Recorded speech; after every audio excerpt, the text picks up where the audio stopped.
Hey, everybody. Good evening.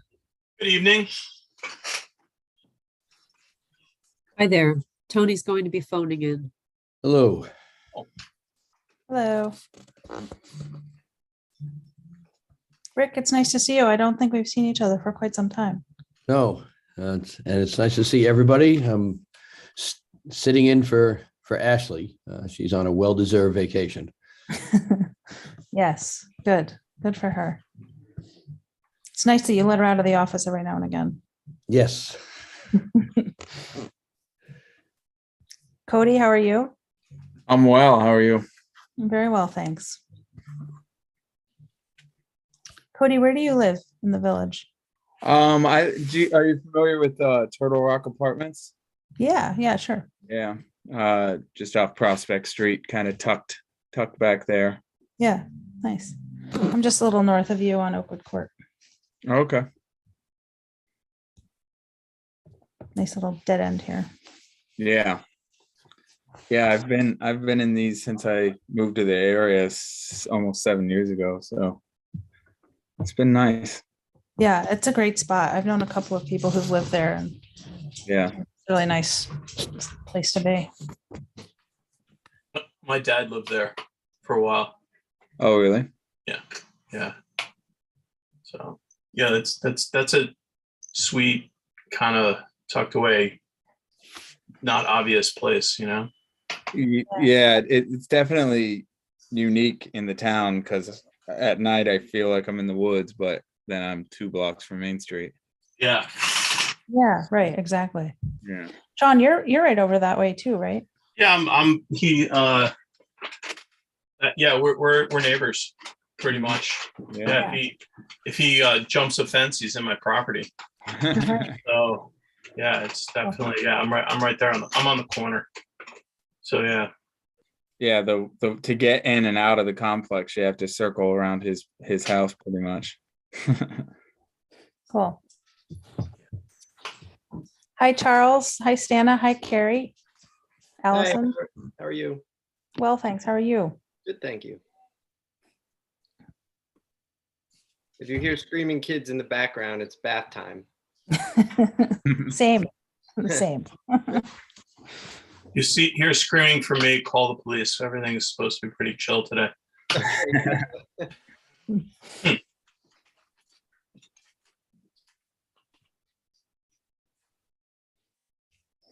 And Sean, I was able to catch up with Tony right after I called you, so I'm in good shape. Okay, cool. Are we waiting for him, or is it like? I should we just don't start? believe so. I think we're just gonna proceed forward, and that you're gonna lead in his stead. All right, cool. I'd like to call the meeting to order. Anyone want a motion for that? I'll make a motion. Second. Let's vote for it. Aye. Aye. Okay, cool. The meeting's open. Did you guys have a chance to look at the minutes from last week? Mm-hmm. Yeah. Okay. Yeah. Everyone's good with that. Yes. All right. Yep. So you want to vote to approve the minutes from last meeting? Can I ask a point of clarity here from you, Rick? Sure. I did not attend the prior meeting, and generally I like to abstain from approving minutes at meetings I didn't attend. Is that appropriate? Yes. Yeah. You are, that'd be an appropriate way to do it. You could also have listened to it, even though you weren't there. And then you could participate if you had listened to it. But if you haven't listened to the recording, then I would say that it would be most appropriate for you to abstain. You have 3 members here who could go ahead and authorize it. And in any event, it's not even necessary to go ahead and approve minutes. It's done as a matter of best practice. But even sometimes there are situations where several people were absent, and so you can't, and somebody's left and you can't get a quorum, but you can still go ahead and approve it because there's no real consequence to it other than the best practice of trying to make sure that they're correct. Got it. Thank So you. can we vote with 2 people? Yes, you can. Oh, we have. Okay. All right. No, you can vote. It doesn't have any weight of the law as to adopting these minutes, but you don't need the weight of the law because you don't need to approve minutes. The other option you have is to go ahead and wait until you have at least 3 members and just adjourn the approval of these minutes to a further meeting up the road. Okay. It's up to you. What do you think, Cody? I mean, I read through them and it was pretty straightforward. I'm comfortable if you are. Okay. All right, so yeah, all right. So we'll just boot it down the road until we have Tony in here, I guess, since we can't vote. Yeah. Okay, all right, so we'll do that. All right. All right, so is everyone here who needs to be here? So Carrie. So do we want to open up the public hearing for Prospect Street? So we're going to open up the public hearing for Prospect. Wait, do we have a public hearing for Prospect Street already? Public hearing for both Prospect Street and 123 Main Street tonight. Yeah, Tonight, both of okay, them- all right, both so of let's them open up need to be held. let's open up the meeting for, let's open up the public hearing for Prospect Street. Cody, you want to motion for that? Yeah. Motion to open public hearing for Prospect. I'll second the motion. Okay, all in favor? Aye. Aye, okay. So is anyone here for Prospect Street? Yeah, this is, No, to the public hearing. You guys get to talk in a minute, but is anyone else here besides the people who own the property? Is there anyone on YouTube commenting or? I'll check the YouTube. One moment. Hello. No, nobody on YouTube. Can I say something? Yes. Sure. Are you talking about 123 Main? I had an emergency phone call. Are you talking Not about Main 120? Street, no. Prospect Street. Okay, I'm on Prospect. So is this, what's the number? 16 Prospect 16 Street. Prospect Street. So I'm interested in that. I don't have anything to say right now, but I'm a neighbor. Okay. Okay, bye. hey neighbor, Who is that? this is Red? Brent Smith. Yeah. Is that the purple house? No, Oh, Lori's house? Lori's house. yes, yes. Okay, okay. All right. So can we close the public hearing since no one's here to talk about it? Is that the proper procedure? Normally, that would be the proper procedure. You do have somebody here who said that they are interested in it, don't have any present comments. If you want, you could continue to hold the public hearing open on this and move to the actual discussion if you wanted. And then when that's finished, you could open up the public hearing on the other action. Okay, that sounds good. Really, again, up to the board. Okay. Do you guys have anything to say? The owners, Brent or Carrie? Yes, yeah. So we know that if you all recall, our architect Justin is on the line here, and he's been having conversations with Corey. So I'm going to turn it over to Justin to talk about the variances that we've requested and that he's discussed with Corey. Yes, hello.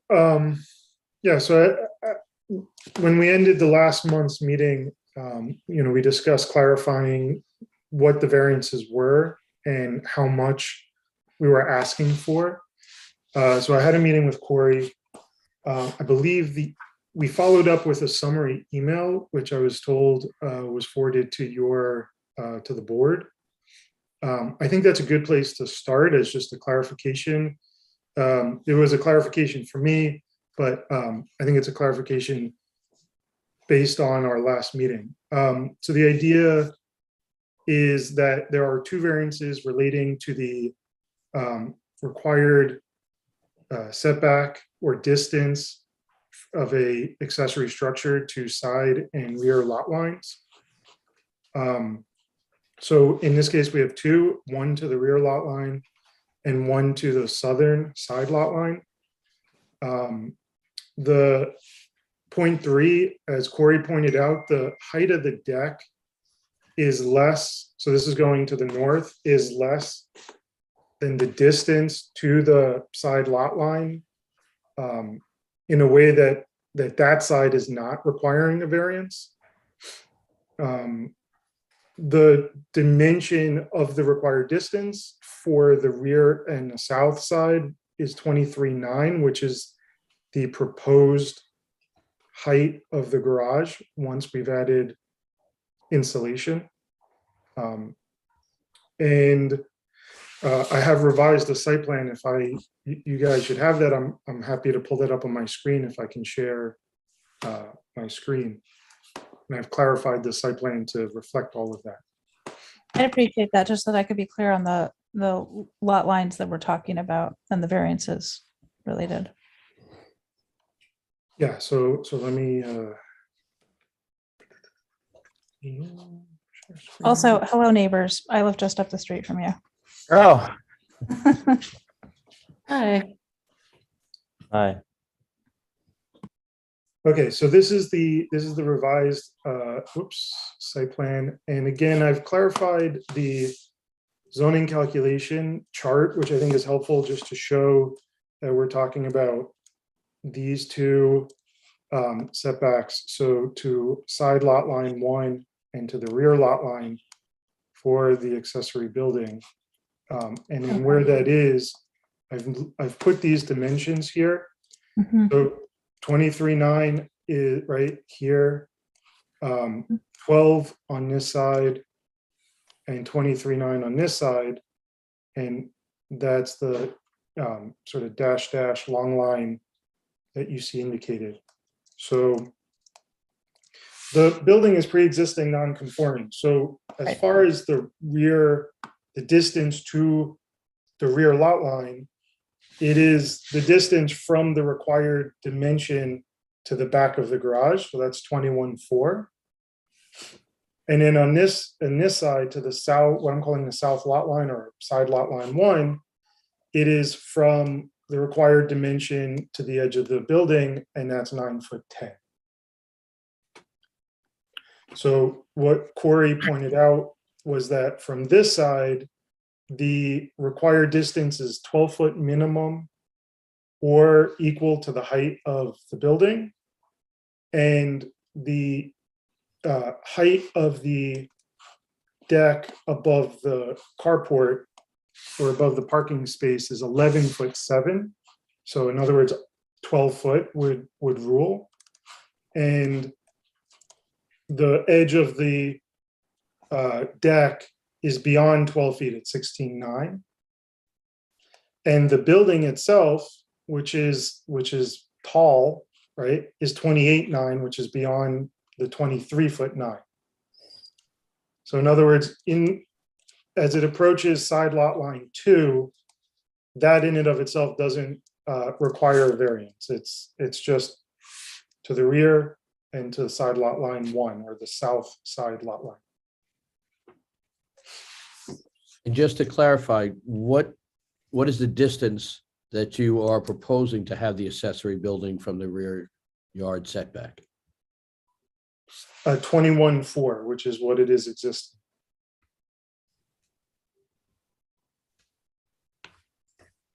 On this map, it looks like that building butts pretty close up to the rear lot line. Yeah, sorry, were you asking to the rear lot line or to the setback? The rear yard setback. You're saying it should be the setback area, which is the rear lot. I believe it's 2 feet 5 inches. Yep. Okay, so the distance to the rear lot line is 2'5". That's correct. Okay. Yeah. Where 23 feet 9 inches is required. 23.9 is required as determined by the proposed height of the garage. Correct. But that building is also already there. And That's it's already that same height, almost, minus the 9 inches that you're adding on the top. Is that right? In That's some right. parts? Okay.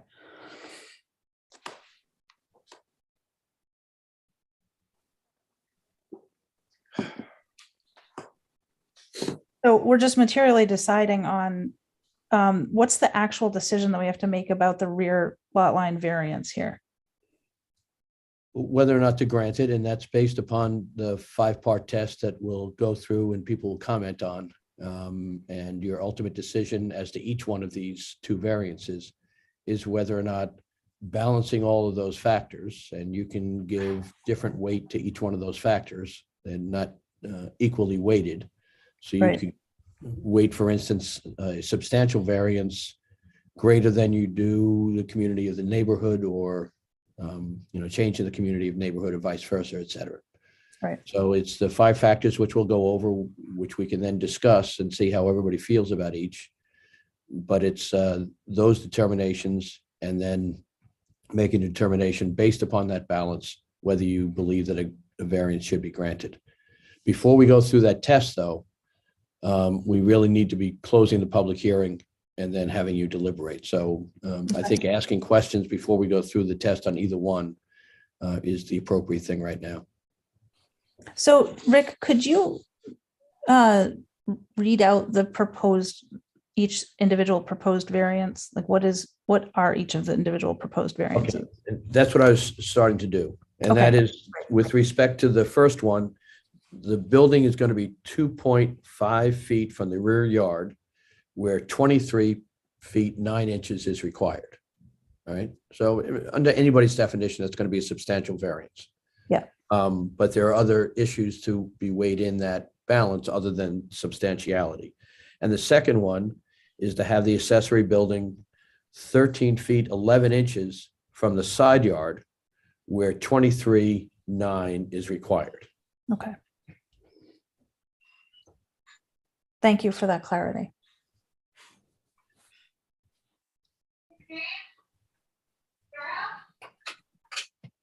Okay, so do we want to keep the public hearing open? Allison, did you have anything else that you wanted to say here? Yes, I just want to ask a question. And I think my neighbors did put something in my mailbox a few weeks ago about this. But I was away, so I just sort of found out about it again tonight. I know this is not a variance for use, but can I ask about the use? Yeah, do you want me to respond to that? Or me and Carrie to respond to that? Sure, I just want to find out, and so. Yeah. So, Allison, when we got this, as you know, the barn was in a pretty tough condition, especially when we went up the stairs. It was really, really sagging. So it really wasn't something that we trusted from a usage to even park our cars in, or to have our kids play in, or to use the upstairs for storage. It was really, really bowing.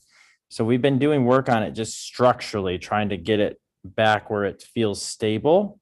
And now we're trying to improve the usage so that we can use the lower portion of it as a garage, and the upper portion of it as a gym and a play area for the kids, especially during the long winters when Carrie and I are, trying to find other ways to keep active and to keep the kids active. So the idea is the upstairs to sort of be like a yoga studio, gym, weightlifting spot, and the main area to be more of a garage.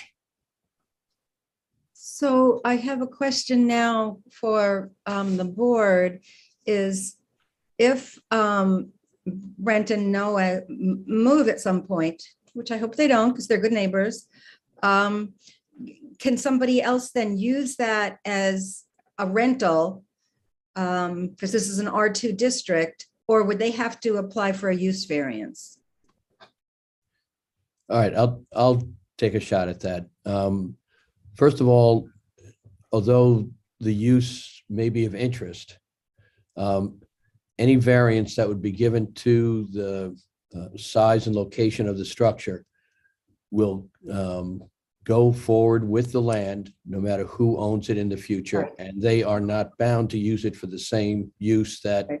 the present owner is planning on using it. So use is interesting, but it's you have to realize that it doesn't restrict any future owners or this owner with respect to how it's going to be used. And you wouldn't, people do not need a use variance to have a rental on their property. That's a different question that I'm not prepared to answer because many times answers like that depend upon other factors, right? But whatever use is in there would have to be permissible use unless they got a use variance or the zoning code changes. So they, if the zoning code changes and allows that use in the future, then people would be able to use it for that. Or if it wasn't a use that was permissible and they obtained a use variance, they would also be able to use it for that granted use variance.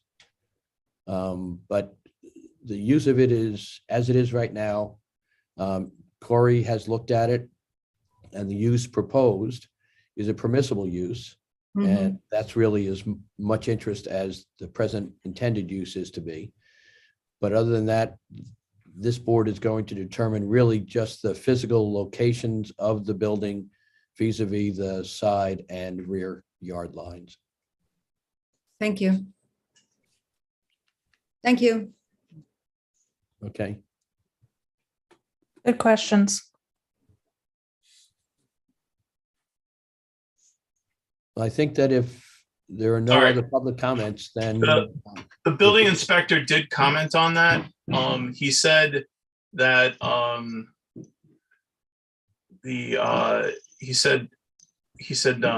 that the recommend the board discuss with the applicant regarding any conversion to habitable living space would need another approval from the planning board if desired. So if they want to, I think that the building inspector's opinion on this is that if it wants to become an apartment, they've got to go before the board to do that. Okay, Okay. that's a big help. Thank you. No problem. Okay, all right, so does anyone else want to comment publicly? Okay, so I think we should close the public commenting on this. I'll make a motion to close the public hearing. Second it. Okay, cool, so let's Vote. vote on it. okay. Aye. Aye. Aye. Okay, so 3-0 carries, it's closed. All right, so I guess now do we talk about it or we go through the conditioning things, right? Yeah, Okay. everybody can generally discuss it if you want and make any comments you want, but at some point in the discussion, we need to focus in on the 5-part test. And then you make a decision and then you'll indicate what your decision is going to be. I will draft that decision. It'll come back at a later time for you to approve that decision. Yeah. To make sure that I'm correct in being a scrivener and making sure that I've put down the right talking points that you believe is the one that went forward on each of these tests. Do you guys have anything to add? I think I understand what's going on here. The building's going to get 9 inches taller to put in insulation and they're going to make it nicer. And it sounds like slightly wider too, from the sound of things with the carport and the deck and whatnot. Yeah, but Yeah. the wider thing isn't falling underneath the wider thing isn't going to code, right? Yeah. Yeah, that falls within the, Yeah. because So, of the fact that it's not taller. yeah. So it's, it is what it is. That's what happens when we have weird lot lines and all that other stuff. I would just like to say quickly to the homeowner and the architect that I appreciate the clarity of the second set of drawings. Everything is laid out just as we asked. So thank you for that. I second that, Cody. It's amazing to see plans that are well drawn and have all the measurements in them and we don't have to guess. I really, your architect is spectacular. This is not what we usually get. They make me blush. Thank you. And also, I think important, and you've touched on it before, is that really the need for this is not the fact that they're going above a height limitation that they have to comply with, and they're changing that. It's simply by the way, as you had noted, that there's a math calculations as to how to measure how close you are. And since they are raising it up still within the height limitations as posed by the code, it necessarily implicates that the building is going to be such that it's needs to be closer from calculation point of view to the side and rear yard. Thank you. Rick, can you, I did not print out the 5 conditions. Could you just Sure, tell us one at a time and then Yeah, we'll talk yeah, about it? I think that makes sense. I'll go over them one at a time and everybody can weigh in until you're finished and I'll take some notes. And then at the end, you'll ask me to draft a decision for your consideration based upon how you've discussed it this evening. So the first one is whether there will be an undesirable change in the character of the neighborhood or a detriment to the nearby properties if you granted the requested area variance. So it's usually one of the more important aspects of when you're dealing with variances is this variance going to change the character of the neighborhood or have a detriment to nearby properties, which is sort of a subset of the same issue. What is right behind on the other side of the property line from this building? There's like it's a really weird, there's like a hill behind it. It's There's an not empty lot and a hill. Yeah, nothing's really gonna get in there. It's a weird, Not like you're going to block somebody's 9-inch view or something. no, there's no, it's That's the sliver of the property, the property like on that, I live on the street, so I'm really familiar with it. When you go across Prospect Street, you go in one lot and the property comes comes up to a really sharp hill. So yeah, there's no one's views getting taken out by that. Basically the same grade as like going up John Street. So it, Yeah. yeah. So it's Yeah, like, right. Yeah. It's not like anything can even be put in that anywhere near that either. It's just not. Yeah. There's nothing that's really there. I also, as far as it having a negative aspect, I feel like they're trying to do something positive in a way that puts them into a loophole to where this has to be adjusted. It's not, they're not trying to make a taller building because they want a taller building. They're trying to make the building that they have eco-friendly and usable. And Yeah. Those are both positive things. And it's going to look nicer than what's there because what was there was going to fall down in a few years. So yeah, I don't think that this is negatively affecting the neighborhood. Doesn't sound like it. Any other comments on that first one? If No. not, No, we'll go to the second one. Whether the benefit sought by the applicant, that is, as he described, that he wants to make a slightly larger interior space in order for it to be usable, whether that benefit sought by the applicant could be achieved by some method feasible for the applicant to pursue, and it doesn't require a variance. So is there some other way for him to get the same benefit without a variance?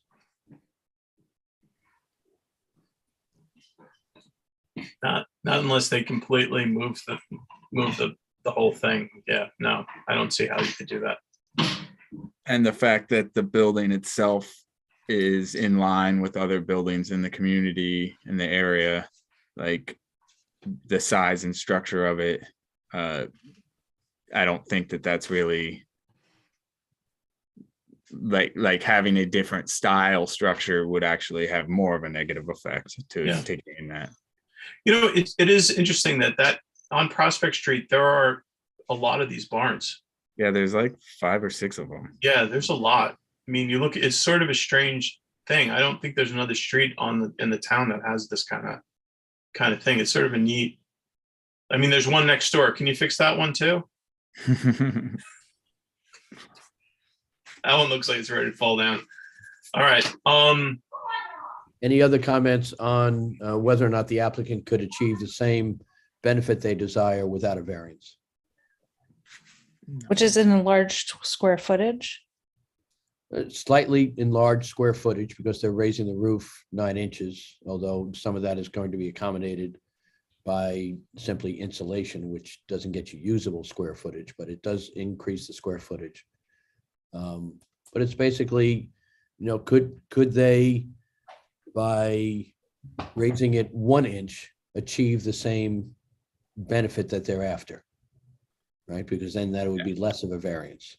So I I see guess from that point of view, the only way to get a usable insulation of that value and the roof covering would without raising it would be to go interior, and then you're lowering your head value, which they had mentioned is the head clearance in that area can't really be used if it was lowered 9 inches. So the alternative kind of renders it not usable on the inside. Which would necessarily mean that they couldn't achieve their desired result. That's my opinion. Yeah. Okay, all right, Yep, let's move on agreed. to number 3 then. Whether the requested area variance is substantial. And you have 2 area variances, remember, and what I'm doing is going through this 5-part test for both of the area variances rather than Yeah. One at a unnecessarily time. going over one at a time. Yeah. So on this one, you have the rear yard. It's 23 feet, 9 inches is required, and it's now going to be 2 feet, 5 inches. Right? I think everybody would agree that it's substantial, correct? It is a substantial variance. Yeah. And then the other one is going, it's supposed to be 23.9, and it's now going to be 13 feet, 11 inches, which is, roughly twice. Yeah, Which it's substantial. Okay, I guess the only argument is the fact that it's a pre-existing building, so we have to give the variance, but based on the fact that the building's already there. The variance is needed because of a 9-inch height raise, and the variance that needed is substantial, but the reason is the 9 inches, which doesn't seem substantial. So that's kind of a tricky situation. yeah, but this particular one, and that can certainly weigh in overall with respect to your consideration. Yeah. Because people talk about this as a 5-part balancing test. It's a little bit of a misnomer because there is one balancing test, and the balancing test is whether the benefit to the applicant outweighs the detriment to the community and neighborhood. That's actually the overall balancing test. And then there's 5 things that you should think about, the 5 things we're going now, that lead you to determine that overall balancing of whether or not the benefit to them of having this more usable space, more usable structure, outweighs the detriment to the neighborhood for having the variance given. Right. Yeah. But this one, I think it's clear that they're both substantial. And simply because it's substantial does not mean that it should be denied. It's just one factor that has to be considered. Yeah. So number 4 is whether the requested area variance would have an adverse effect or impact on the physical or environmental conditions in the neighborhood. All right, not general quality of the neighborhood, but actually the physical or environmental conditions in the neighborhood. No. Sounds no. like they have improvements versus Yeah. adverse effects from. my Yeah, I think- understanding. I think we're all agreeing that it's going to look nicer when they're done than it looks right now. Well, but even from an environmental standpoint, like the whole reason of the 9 inches is to gain the R value. So environmentally, that's an improvement, not a detriment. That's a good point. I didn't look at it that way.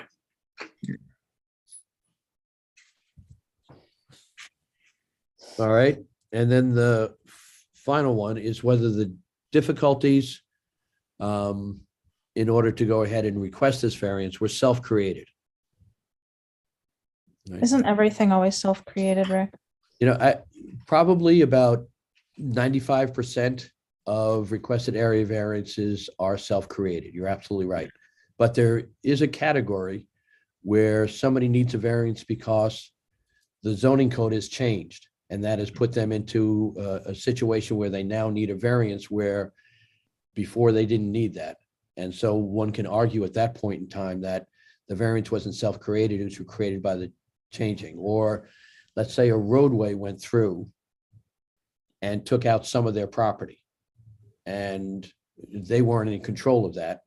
And so one could argue that any variances that they need as a result of that would happen was not self-created.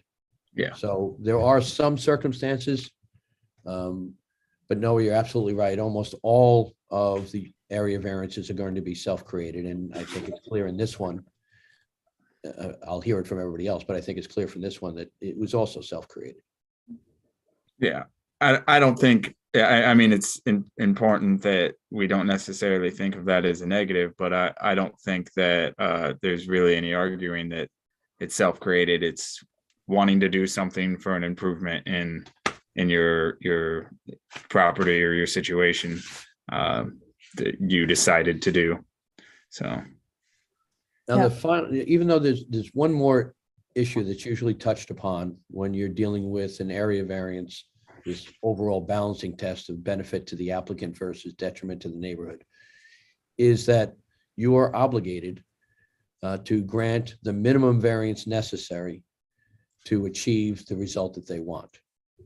And so you should weigh in on whether or not you think that the applicant really needed, let's say, 4 inches, but wanted 9 inches anyway, but there was no good reason to have 9 inches. And therefore you could say, well, no, I'm not going to grant 9, I'm going to grant 4. Yeah. I don't think you've heard anything that.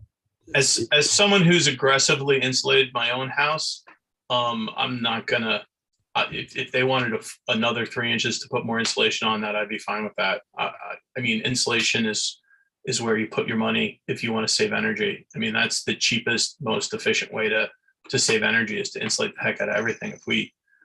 If everyone insulated their house well, we wouldn't be in half the problems we are right now. So. Also on that note, I think maybe we've forgotten, and I think I even misspoke on this. I believe they're adding 5 inches, but because of Pythagorean's theorem at the peak of the roof is actually going to be 9 because it's 5 inches coming together from each side. Is that correct? So the actual roof thickness is only being added 5 inches. Yes, that's right. We assume a roof assembly, but yeah, the ridge itself raised by more than the thickness. Yeah, because of the fact that it's roughly 12. So as you come up to the peak, it's gonna reach a higher point. Yeah. All right, well, you've gone through the test now. And so the question is, now it's my job, and once you authorize me to do so, is to draft a decision for your consideration. Should I assume that given all of the comments that you are presently, you're not deciding, but presently disposed to go ahead and grant both of these area variances? Yes. Yes. Yeah. Okay. All right, at this point in time, I think that you can close this application and move on to the next. Before you do, it's usually good form if you make a motion to authorize the attorney for the zoning board to draft a resolution, or draft a decision rather, consistent with the discussion this evening. I'd like Let's say I so Can I move. make a motion. Oh, so moved. Seconded. Yeah. All those in favor? Aye. Okay. All right. All right, now we can move on to the second, Mr. Acting Chairman. Okay, so now we're going to be talking about Main Street, correct? So we should open up the public hearing for Main Street right now. So does anyone want a motion for that? I'll make a motion. I'll second it. Vote to open up the public hearing. Aye. Aye. Okay, so the public hearing is now open. Is anyone interested in talking about this? Mr. Chairman, my name is Charles Gottlieb here on behalf of the applicant. I thought maybe I would kick it off and give a brief description since we weren't here at the last meeting when the public hearing was scheduled. Good evening, everyone. My name is Charles Gottlieb from the law firm of Whiteman, Osterman, and Hanna in Albany, New York. Here on behalf of the appellant, Southern Acquisition Company, here this evening with John Joseph. The appeal this evening is an appeal of a notice of violation and a stop work order that I'll just refer to as the violation, dated December 7th, 2021, issued by the village's code enforcement officer, building inspector. The property owner at the time that the notice of violation was issued was digging test pits to test the soil on the property, as well as maintaining an existing drainage ditch that is on the property with some incidental clearing to make sure that that existing drainage ditch is operating properly. We should note that this was at the request of one of his neighbors who was seeing some backup of water because this drainage ditch was overgrown and clogged. The substance of the violation was that these actions required, one, a building permit, and further that these actions required site plan review by the planning board. I'll go into a little bit more detail, but in short, there was no development here. At this time, there's no development proposed. There was no grading. There was no ground disturbance. And further, the ZBA has authority to reverse, if they see fit, both of the alleged violations. What happened on the property, and I'll go through some photos and a site plan that we have created for this meeting tonight. And I'll also let John speak as well. But he was digging test pits on the site. He conducted 3 test pits to do soil sampling to see what the fill was on the property, which would be required to understand what the drainage is like in that soil. A total of approximately 7 pits were planned, but only 3 were conducted because he stopped work once he got the stop work order. There was also maintenance and incidental clearing to cure a drainage issue and investigate the drainage on the site for additional engineering that would be required to the extent that there would be development proposed on the property in the future. All of this work is clearly exempt from requiring a building permit, as well as requiring site plan review. The test pits, we provided a location map of where the conducted test pits were done, as well as an engineering memo from the applicant's engineer noting the type of soil, which clearly evidences that this was done in furtherance of engineering studies. The drainage issue was incidental clearing related to investigating the drainage pattern on the site, as well as cleaning up the property.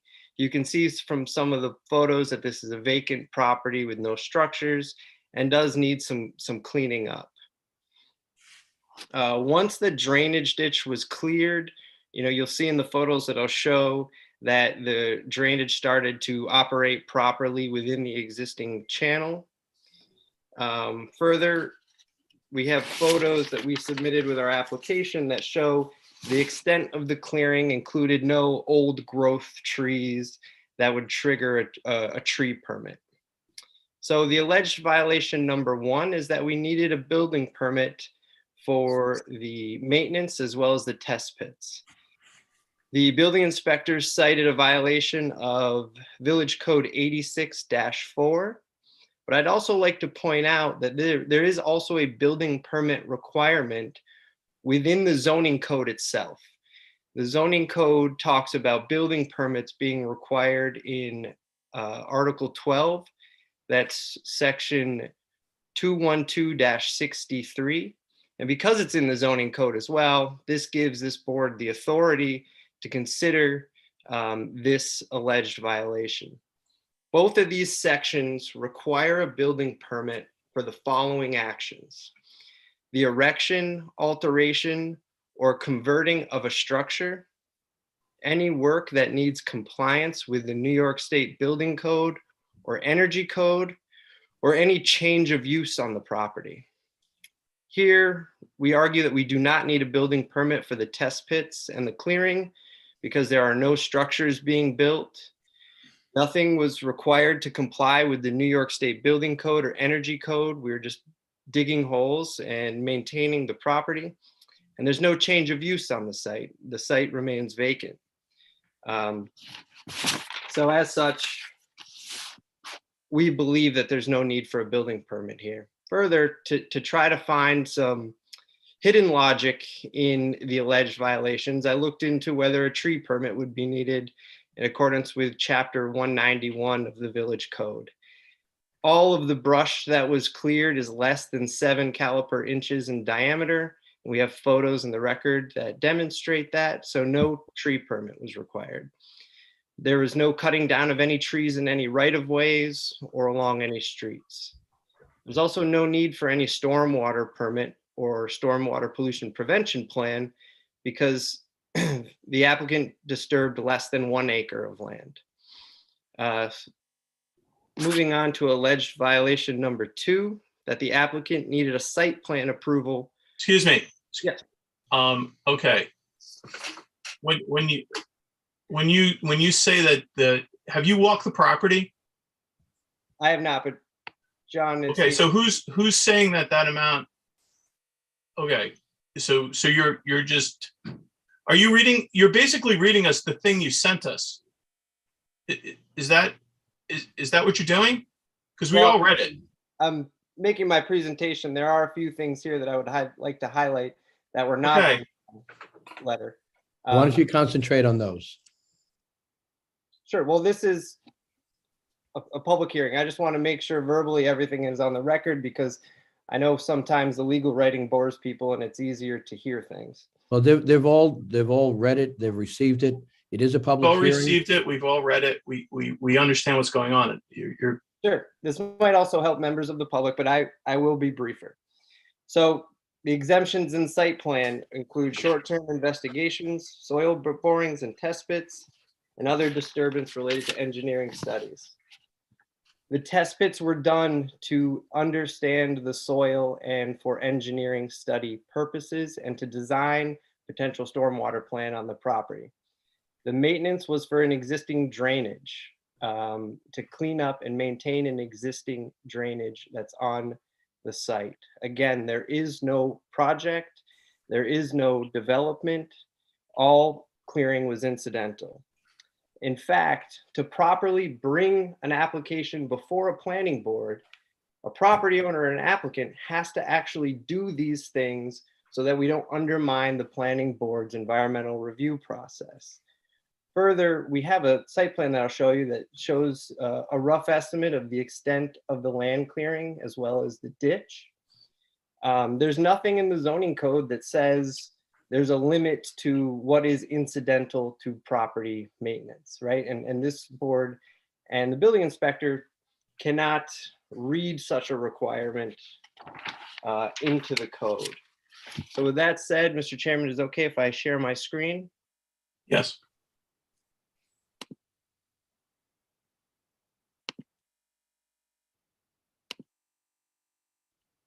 Can everybody see that in my cursor? Yes. Yep.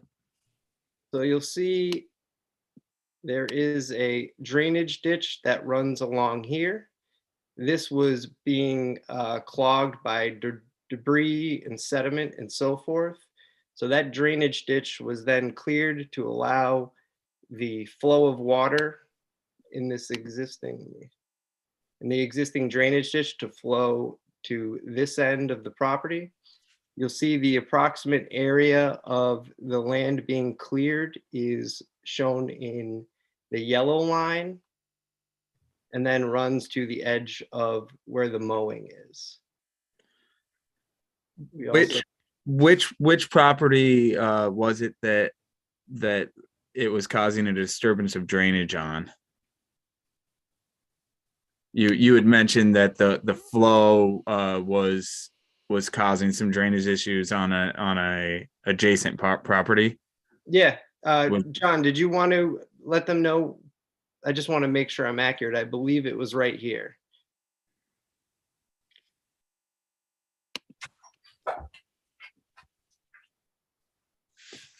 What neighbor, what was the name of the neighbor who complained and what was the address of the neighbor who complained about this drainage problem?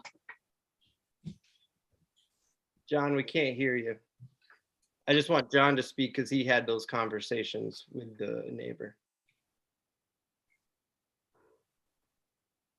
I'm just trying to get an idea of the impact that was caused either for or by the clearing of. Yeah, of course. Yeah. And again, I just to make sure I'm accurate, I want to make sure John speaks because he spoke with that person.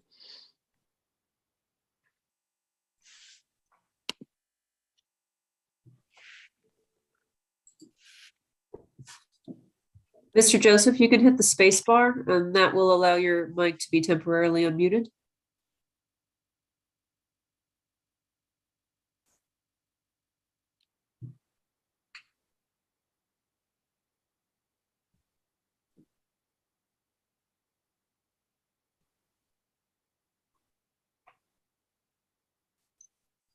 I think we need to just move along then.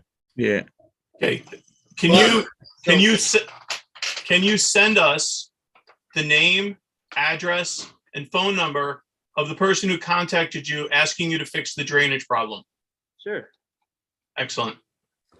So the last thing I'll share with you is some pictures of the drainage, kind of a before and after. So this is the beginning of the drainage pipe. So you'll see, and this is better. Right here, the drainage pipe, the water is supposed to flow this way, and so it was causing a backup. I'm not getting anything here. Are you guys seeing what he's talking about?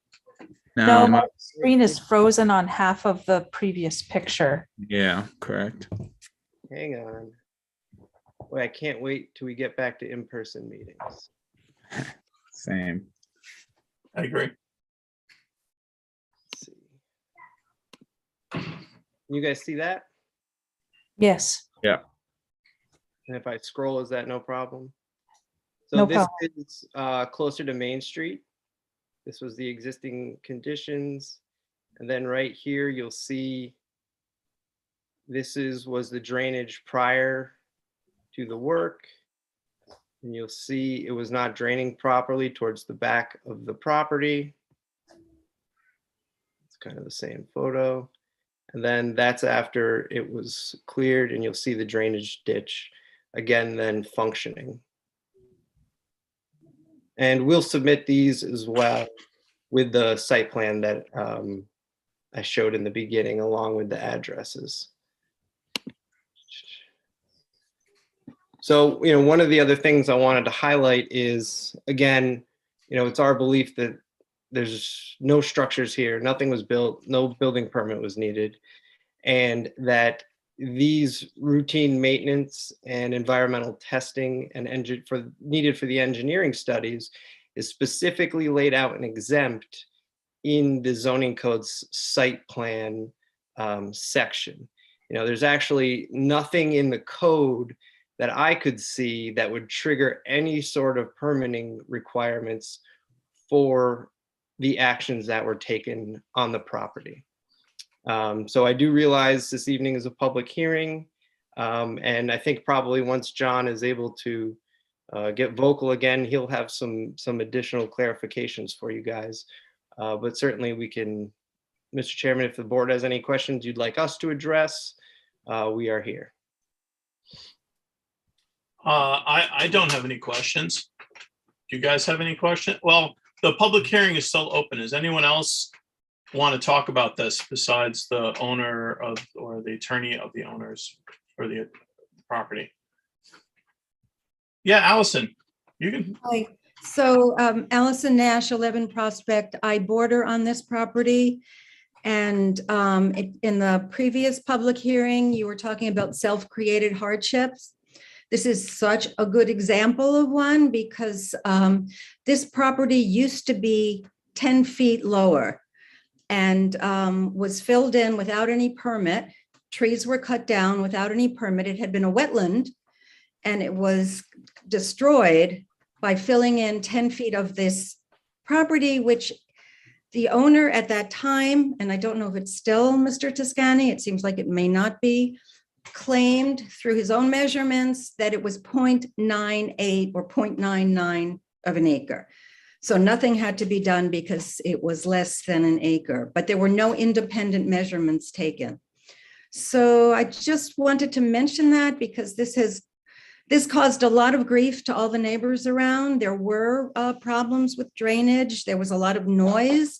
Trucks would come in the middle of the night down Prospect Street to dump all of this dirt into that area. So I just wanted you to know a little bit about the history of this property. I just may, Mr. Chairman, add something on that note. That was another reason for the soil testing, was under a prior ownership. And so part of the soil testing was to understand what type of fill was placed on the property. Okay. Does anyone else? Thank you for that information. That's awesome that you showed up and gave that to us. I really appreciate that. Thank you. Is there anyone else who would like to comment on this? I'll just make a comment if that's okay. If that's an appropriate time for me to make a comment. I think we're supposed to. Let the public comment. Yeah, after the public comments, I think we should do that. Okay. Is there anyone else in the public who wants to comment on this before we close it? Is there anyone on YouTube? Rick, you're muted. Thank you. We're not going to close it this evening. Okay. There has been a request by the village attorney and the building inspector, who were unable to attend tonight, to request that the hearing be kept open until April. Mr. Gottlieb was advised of this, so that they can have an opportunity to present their position, and the public may want to respond to whatever presentation that they make. Okay. Also, I walked by the property today, and actually not today, yesterday, and there was no sign up on that lot. Could you guys make sure there's a sign up on that? Yeah, we submitted the picture of the sign, so we'll. Yeah, make sure I saw that. I went through, and that's why I didn't bring it up right away. But since this is going to be open for another month, you guys need to put a sign up. Probably make it pink instead of white, like the one that was up, and probably attach it to something more solid. If you if you put 2 staples through a clear plastic bag onto a board, it's going to fall off 100% of the time, especially since we're in the middle of winter with high winds. So you need to find something more sturdy, maybe a piece of plywood, and laminate it and get it up there, because there was no sign up there today. Cody, did you walk the property? I have not in the last month, but I'm very familiar with the property. Noah, did you walk the property? I walked the property about 2 hours ago, 3 hours ago. You did not see a sign as well? I did not see a sign. I Okay, just so- want to say I appreciated the invitation to walk the property. Thank you. So if you guys could do that, that would be great. And also note that whatever meeting night it's going to be adjourned to for the public hearing should be on that sign. Okay. So do you understand what you need to do, Charles? Yes, I do. And to the extent, and John does want to speak, so he is frantically trying to unmute himself. I don't think he's back yet. But I spoke with him earlier, and to the extent any of the ZBA members, either you're here tonight or not here tonight, want to meet the applicant on the property, whether it's individually, certainly open to that. Well, they can meet, but they cannot discuss anything. Yeah, of course. Okay, I just want to make that clear for the public as well as for the board, but mostly for the public, so that they don't think that there are some meetings going on and discussions being held outside of the open public meeting. So. And Charles, I'm assuming that your client has given us permission to walk the property. That was in the application, I think. It Yes, was. Okay. you have a right to walk the property. It was a written invitation that I saw. Okay, good. Okay. So I think is if there's a sign up in the next day or so and it's solid, that would be awesome.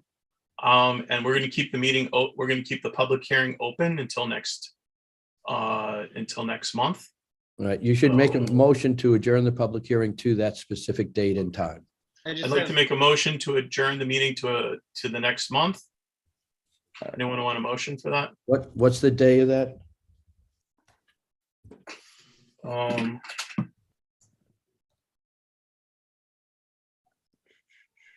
The 12th? We're always second Tuesdays, I think. Yeah. Yeah, so that's the 12th, April The 12th 12th, yeah. April 12th at 7 PM. at 7 PM. Thank you. So that's the motion. I will second them. Sorry, Charles, did you want to say something? Yeah, I was just going to ask the village attorney, is that going to be Mr. Frank, who you had mentioned is going to be representing the building inspector? I don't know whether or not it's going to be Will or somebody from his office. Okay, and I think at the next public hearing, I think John is trying to dial in now because he really would like to speak with the board. Well, he'll have an opportunity at the next meeting as well. I get, that sounds fine. I just didn't realize we were in a rush. The applicant really would like to speak to the board, and he's trying to get online with some technical difficulties. So if we could just give him a minute, that would be much appreciated. But in the meantime, the board should also recognize by a motion that this is a type 2 action under seeker, Okay. and therefore no further seeker review has to be done. Okay. Motion to make this a type 2. Am I supposed to motion when I'm the chairman? You can. There's no. Oh, I prohibition. can. All right.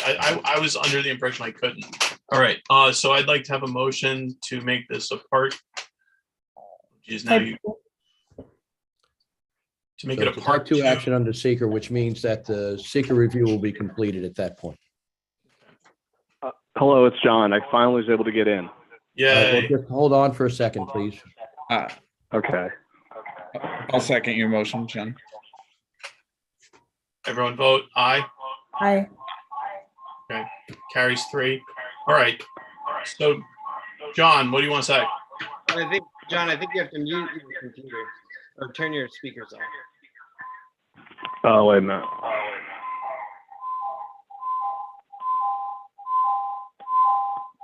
Can you hear me now? Oh, great. All right. So, well, to give you a little background, we acquired the property from Dino Toscani about a month ago.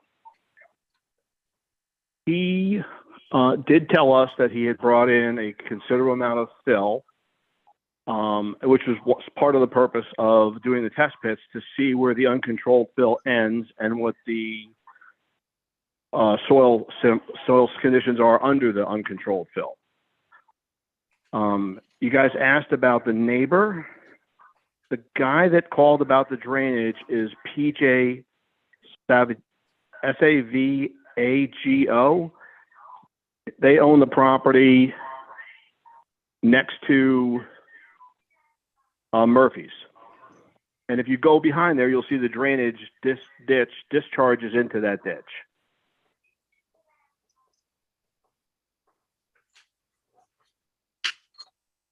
And the purpose, if we walk it, you'll see that it's silted shut and it goes down gradient to a drainage pipe at the end that it discharges into. Hi, John. So the John, purpose. question. Yes? What was the date of acquisition? Do you remember? January, early January, first week in January.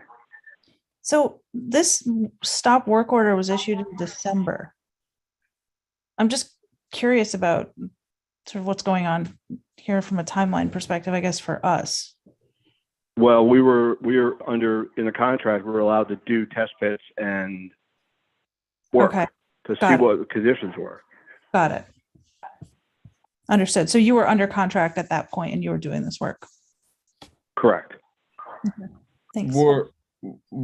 Were your findings on the test pits part of the conclusion on to move forward on the acquisition, or was the acquisition already sealed? No, it was to move forward with the acquisition. I needed to see what the conditions, what the soil that he brought in was. Okay.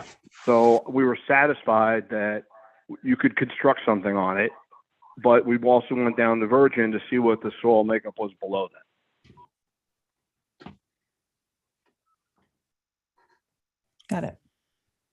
And that little drainage swell that runs along the side will need also to be managed to, drainage is coming under the other gentleman's property. I don't know if he has an easement or not, but it'll still have to be managed as part of our development. Can't just cut them off. Yeah.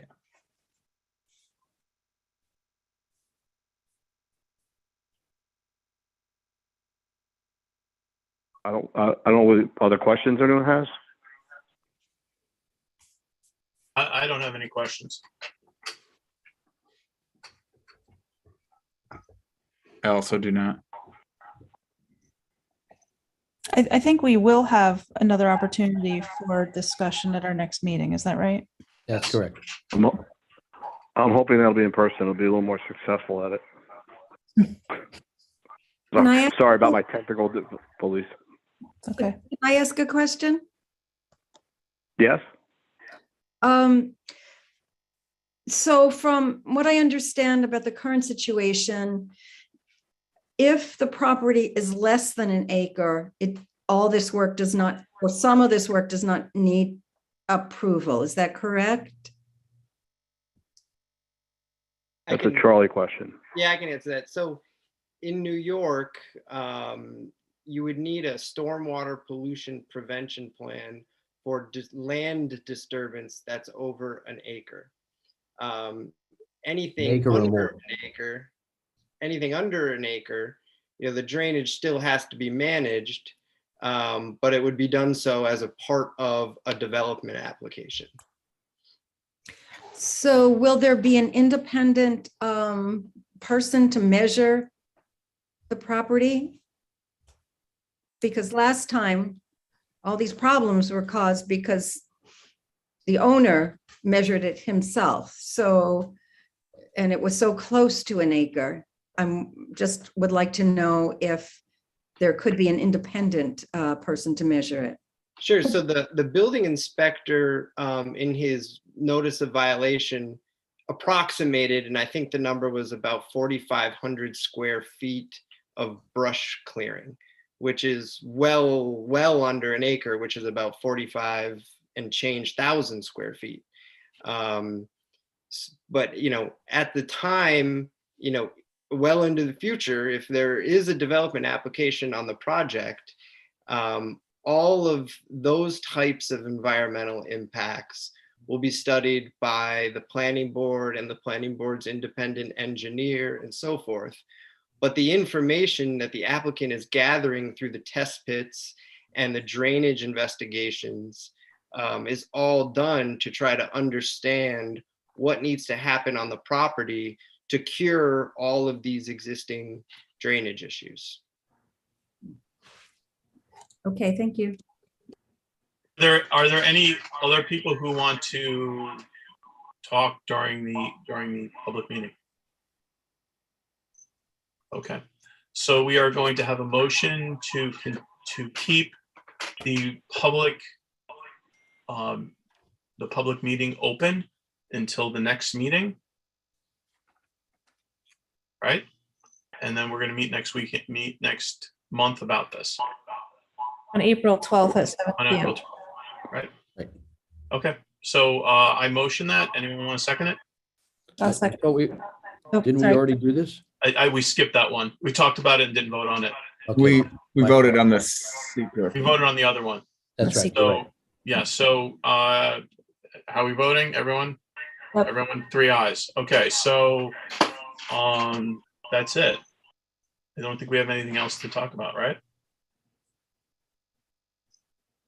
Not from my point of view. Okay. Okay, thank so- you. so you're welcome. Thank you. And Have a great night, guys. So I motion to close the meeting for today. Well, I just want to offer one more thing. It's John. If anyone wants to meet on the site and walk it, I can show you exactly what we did and what more I The need board, to do. no, that's not going to happen. The board is not Okay. going to listen to anything outside of the open public hearing. They're Okay, not going to listen to how you describing something or anything. If they want to go on site, they have the right to go on site if you want to be present while they're on site, but there can be no conversations or discussions among either the ZBA members or between you and any of the ZBA members. okay. Thank you. So I'd like to have a motion to close the meeting. Before we do that, are there any village board updates that Stana wants to share Oh. with? Thank you. No, I don't have anything pertinent for you guys. All right. Okay. Then I'll make a motion to close this meeting. I second that motion. All in favor? Aye. Good to Okay. see all of you. Thank you, you too. everyone. Likely you'll have Ashley at the next meeting, but it's been my pleasure to be here this evening. Appreciate it very much. And thanks everybody for being here. Yep. Thanks for coming, guys. Good night. Good night. Good night, thank you.